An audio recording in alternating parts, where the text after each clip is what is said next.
19 ஆண்டு கழித்து நெப்போலியன் போனபார்ட்டுக்கு இறுதிச் சடங்கு.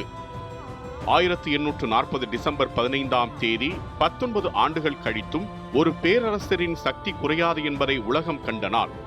1821ஆம் ஆண்டு செயின்ட் ஹெலினா என்ற துருவத் தீவின் நாடு கடத்தலில் மரணமடைந்த நெப்போலியன் போனபார்ட் பிரான்சின் வரலாற்றை ஒரு காலத்தில் முற்றிலும் மாற்றிய மனிதர்.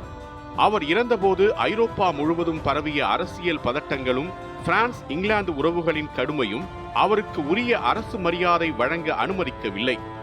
ஒரு சாதாரண கல்லறையில் ஒரு சாதாரண வெள்ளைக்கல்லால் அவரது நினைவு மூடப்பட்டது.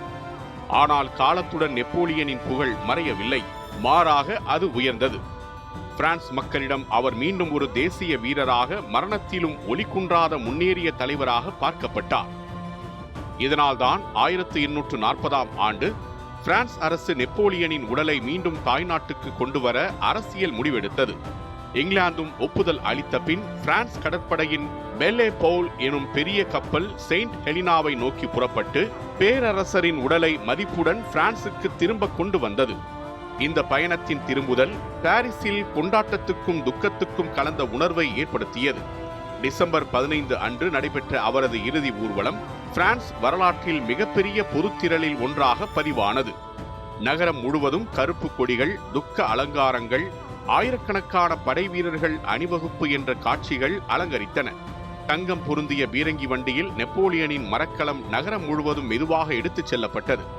அதை பார்க்க சாலைகளின் இருபுறமும் லட்சக்கணக்கான மக்கள் கரை நின்று கண்ணீர் மல்க நின்றனர்.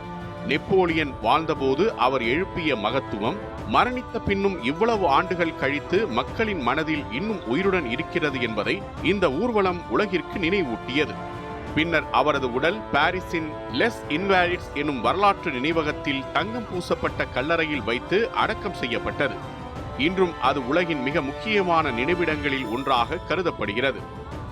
இந்த இறுதி ஊர்வலம் ஒரு சாதாரண அடக்க நிகழ்வு அல்ல, அது பிரான்ஸ் வரலாற்றின் மீளெழுச்சியின் அடையாளமாக இருந்தது.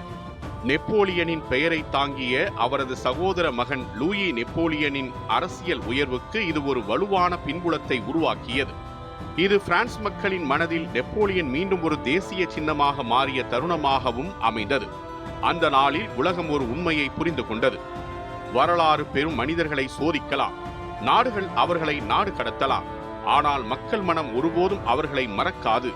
1840இல் நடைபெற்ற நெப்போலியனின் தாமரித்த இறுதி ஊர்வலம் ஒரு பேரரசர் விட்டுச் சென்றதை விட அவர் எழுப்பிய புரட்சியின் ஆவி இன்னும் உயிரோடு உள்ளது என்று உலகுக்கு அறிவித்தது.